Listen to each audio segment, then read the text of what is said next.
Бұл жасқа келгенше жақсы өткіздік пе, жаман өткіздік пе? Әйтеуір бірталай өмірімізді өткіздік. Айтыстық, тартыстық, алыстық, жылыстық, әурешілікті көре-көре келдік. Енді жер ортасы жасқа келдік. Қажыдық, жалықтық, қалып жүрген ісіміздің баянсызын, байлаусызын білдік. Енді қалған өмірімді қайтып, не қылып өткіземіз? Соны біле алмай, өзім де қайранмын. Ел бағу жоқ, елге бағым жоқ. Бағымсыз дертке ұшыраған кісі бақпаса, не албыртқан көңілі басылмаған жастар бағамын демесе, бізді Құдай сақтасын. Мал бағу? Жоқ, баға алмаймын. Бағар едім. Балалар өздеріне керегінше өздері бағар.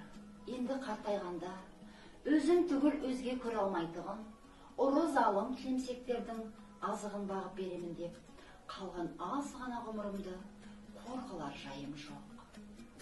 Ғылым бағу? Жоқ. Ғылым бағарға да, ғылым сөзін сөйлерде адам жоқ. Өз білгеніңді кімге үйретерсің, білмегеніңді кімнен сұрарсың? Елсіз күнсізде кездемені жайып салып, қолыңа кезін алып, отырғанның не пайдасы бар? Мұңдасып, шер тарқастар кісі болмаса, ғылым өзі бір тез қартайтатығын күйіп. Софылы қылып дін бағу? Жоқ, оған да тыныштық керек.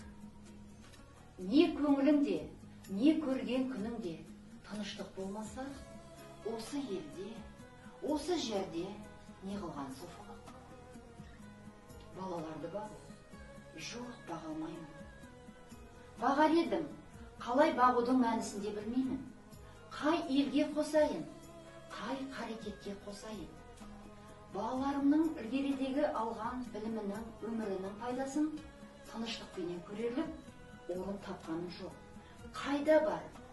Не бол деп бағам? Оны да ермек қыла алмадым. Ақыры ойландым. Осы жазғандарымды қағазға жаза берейін. Ақ қағаз бен қара сияны ермек қылайын.